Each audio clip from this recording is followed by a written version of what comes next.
So you became involved in the juvenile justice system? Yes, that's what I did first. I mean, at first, all I did was juvenile justice. I couldn't even look at victim advocacy at first because then I'd have to admit that I was a victim too. And at the time, I was just his mother. That's the only thing I could focus on. I mean, even after 4.5 years, the way that I've handled my son does not make a lot of sense to a lot of people. But the way that I thought about it was as his mother. I mean, Paris is responsible for murdering Ella, but I wouldn't still be alive if I didn't have Paris left at first to mother. If I had, lost both of my children that night, I wouldn't be here. I wouldn't be doing what I'm doing. I had a child who needed help. We didn't know at the time what was wrong with him, or I didn't know what was wrong with him. All I knew was that he was 13, he had just committed murder, his own little sister, and that he was going to a place that it looked like was horrible, where the possibility of him being beaten or molested or worse could occur. And my son had never experienced anything like that. He never, he didn't even know what it was like to have somebody, hurt him that badly. He could inflict it, but he didn't know. And no matter what he had done, and I still am of this opinion, no matter what he has done or even what he may do, he does not deserve to be treated like that. We measure, I think, our society by how well we treat those who have harmed us. And if we just turn around and harm them and then claim that we have some moral high ground, well, I just don't see the logic in that argument. But mostly, emotion trumps logic anytime. That was my baby. I carried that boy in my stomach for 9 months. I nursed him, I raised him, I loved him, I played with him. That wasn't enough to make me hate him. Love trumps hate every time if the love is real. And I love my son. So I became very active in the world of the Texas Youth Commission. There was a lot going on at the time because of the federal indictment. I helped, there's a group called the Texas Criminal Justice Coalition, and they have a juvenile justice section. And I worked with some other parents on a group called TFI, Texas Families of Incarcerated Youth, who, the group as a whole sat down, and I wasn't so much a part of this process, but I was part of helping the group get going. But eventually they came up with a Bill of Rights for parents of incarcerated youth because I'm not naive. I'm not going to sit here and tell you that most kids that end up there, came from a home like Paris's, where there was no physical abuse, no sexual abuse.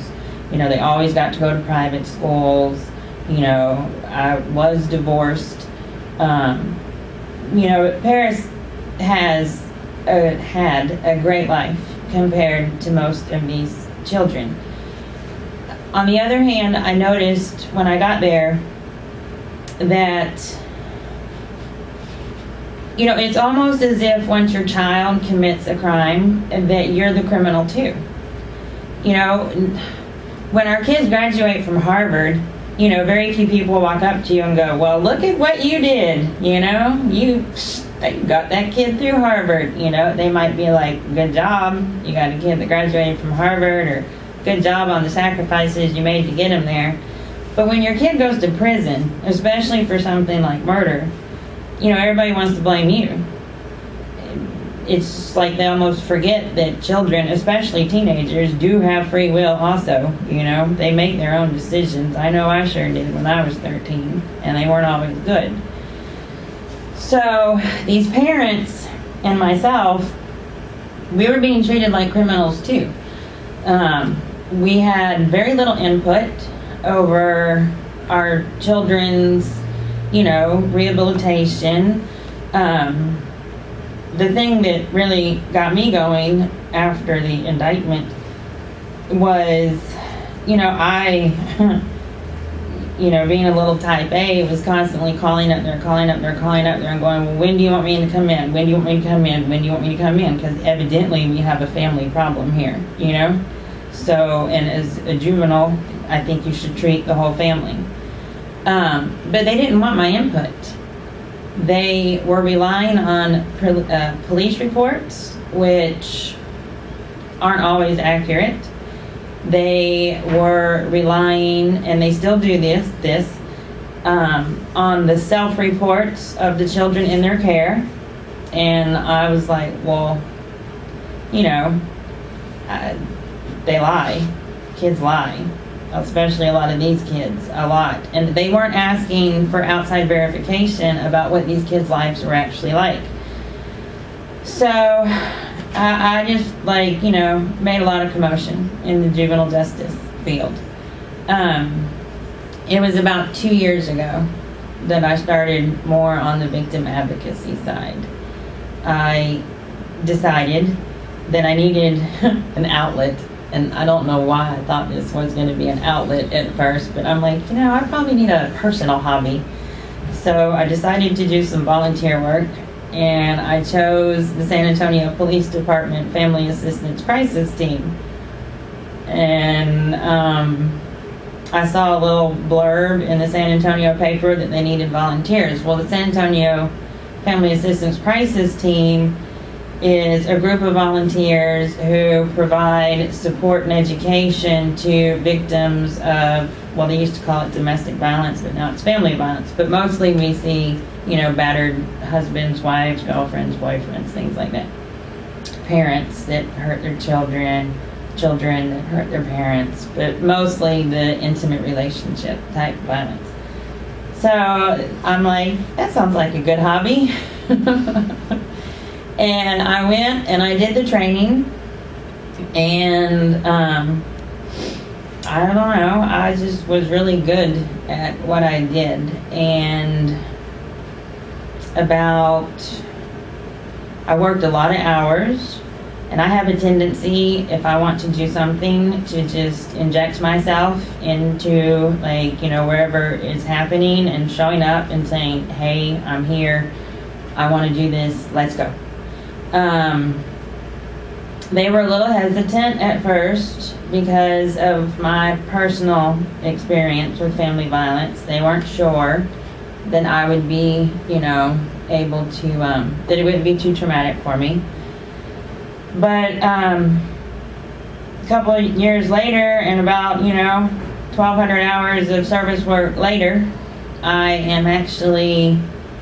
I've traveled all over the country this summer to various police departments: San Diego, Sacramento, San Francisco, Denver, Boulder, Oakland. That was an interesting one. Working with their victim advocacy divisions, and I'm developing a crisis intervention program for the homicide department. So essentially, once this is done, there will be, whenever a homicide occurs, the responding officer will call dispatch and request an ELA member, because it's going to be the ELA team, for empathy, love, lessons, and action. And they will request an ELA member who will be a victim advocate for what we call the secondary and tertiary victims of homicide, which are the friends, families, loved ones of the actual victim. We will be there on site with the officers, and there's a series of steps that you go through as a crisis interventionist, but essentially we will be there to advocate for the family, for the victim's family. So they're not left alone with only police officers. Because if you think about it, you know, a police officer's job is not to be empathetic towards a victim. It's wonderful and definitely recommended if they can be, but it is not their job. Their job is to investigate a crime and to apprehend an offender. And every minute that they have to spend with the victim's family, you know, trying to be something that they're not, because most detectives I know aren't very, you know, call me your mama, cry on my shoulder. Most detectives aren't like that.